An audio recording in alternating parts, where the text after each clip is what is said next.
So that brought something up, not to go on for 6 hours literally, but it did bring something up just to add to that. I agree with everything you just said. This idea of self-confidence,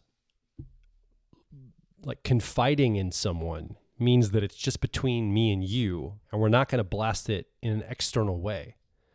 So I wrote a little note here, self-validation, meaning that I don't necessarily have to brag about, or on a lower level, exclaim the things that I've done, the obstacles I've overcome to feel a sense of self-confidence. I can have that conversation in confidence with myself. I can confide in myself that, hey, Joel, we know we've got this, like a message back. And I think it really brought awareness to me, because I think I have in the past needed other people to validate my obstacle overcoming, right? I've needed other people to reflect to me, oh, good job. That was great. Yeah, you did really good there. Look at that challenge you overcame. And I think part of self-confidence is bringing that back home, bringing that back into the self to say, I confide in myself. I don't have to say this to anybody else.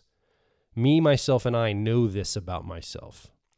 And I think that's really important, is being okay with being the only person that knows that about me is me. Mm-hmm. And I think that's a really key element that came up for me. And it goes to self-validation and all that.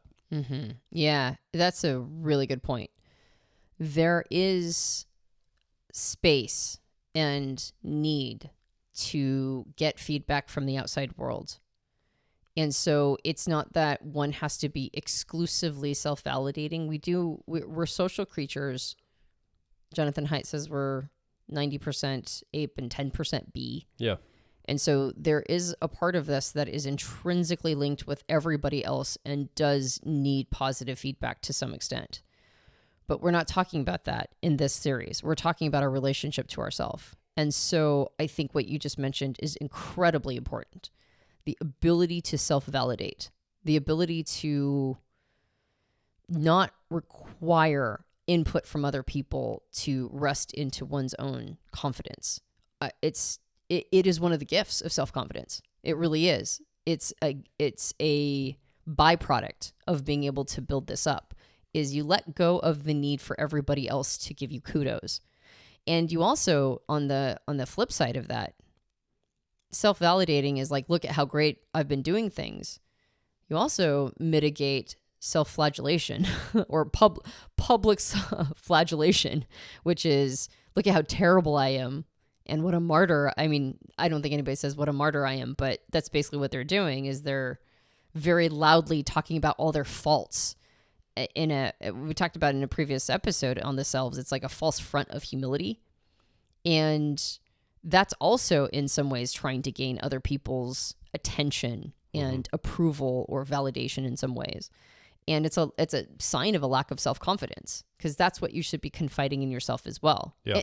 And trusted confidants.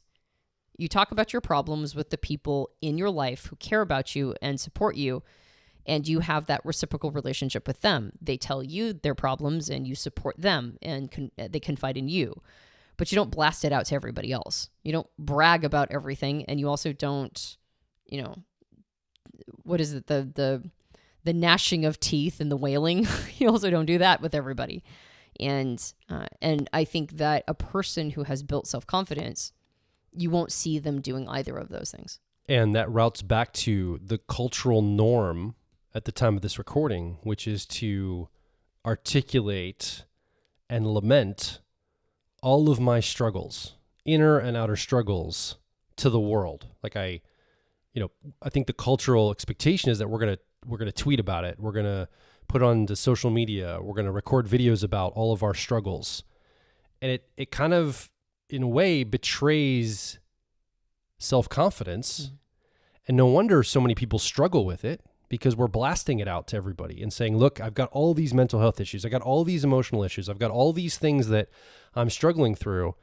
And now we're like, well, man, I can't, like, if I did that and have a conversation with myself, Joel, I can't trust you. Just like, let's stop dealing with this, because you're blasting it to everybody and you're just spilling all your energy outward.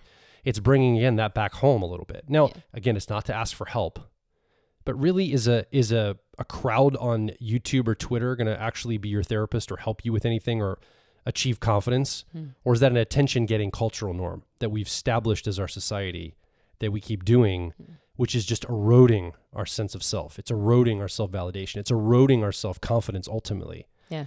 And that's really sad, because I think we've got to bring that, the confiding into ourselves. Don't just confide into things indiscriminately. So discrimination is important here, I guess is what I'm trying to say.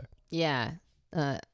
People don't like the word discrimination. I would use discretion. Discretion. Yeah. Discrimination. Yeah. I mean, it is discrimination. It's discriminating against information that should or should not be shared. Yeah, I didn't mean it in like a against people way. I meant it in like the Right. use of the word, like being discriminate Yeah, exactly. to what I take in or not. Exactly. But I can appreciate why you would say that. Just so that anybody who's like only heard it in one context understands that, no, you can use it in another context. Yeah, I think people have done that for two reasons. I think that everybody is seeking authenticity to counterbalance what we talked about before, which is this, I call it like sort of the Instagram world or the Instagram way of living, which is look at how pristine and perfect my life is in every possible way. And I think people are looking for expressions of authenticity, which will include all the baggage and all the nasty stuff too. And so there's a part of sharing one's challenges and problems in order to be transparent that my life isn't, it's relatable. It's got the challenges in there too. And I think the second reason why people do that is because they're looking for other people who also experience those same challenges. So they're looking for people to feel a sense of resonance. Am I the only one experiencing this? And I think the reason why it became not just like an experience people have, but a phenomena and got put into the zeitgeist is people liked it being modeled. And it's actually, once you get going, it's a very easy thing to do. Well, it's a well of content. I Yep. mean, how many insecurities do we have versus like things we feel good about? We have Yep. like 10x the number. Yep. Yeah. And so I would agree with you. I understand its roots and why people do it and where it started. And it's been well modeled. So the next level of this is to be transparent with one's challenges and then also provide one's solution for it. So if a person is, particularly if they're in any position of influence, now if they're just, they're just trash tweeting or whatever, just making trash posts wherever, whatever is the social media thing, that's fine. And most people don't stick around for that. Most people don't just want everybody's problems dumped on them. If a person is in a position of influence, though, and sharing something, I do think it's nice to share to be transparent with one's challenges, especially if the other people look up to them. And I think it's not always fair to just leave everybody hanging. Like here are all the terrible things going on in my life. Done. It's like, okay, well, are you doing something to move through them? Or like, is there a solution here? Or... and so I do think it, like you said, the word discretion needs to be shown. There is a place, there is a time, there is an understandable need and desire. And also when it becomes a phenomena or a generalized way of interacting, you can see why it feels good initially, but like you said, it's eroding people's self-confidence over time. Yeah, and I think that's what, basically I'm just saying, if you are a person watching or listening that struggles with self-confidence, just check how much you're spilling everything out to the outer world. I'm not necessarily saying we shouldn't do that. All I said was it's a cultural norm, kind of an expectation. I've noticed, maybe I'm wrong, but that's what I've noticed anecdotally. And I think it's an access point for self-confidence. It's a lever you can look at in your life, and you can determine for yourself how much it's eroding your sense of self, how much it's eroding your self-confidence. Yeah, good litmus test. If you're a person who's filled with self-confidence, you're probably not doing this in a bad way. And if you're a person really lacking self-confidence, maybe it's one of the things you'll want to check in with. I think that's great.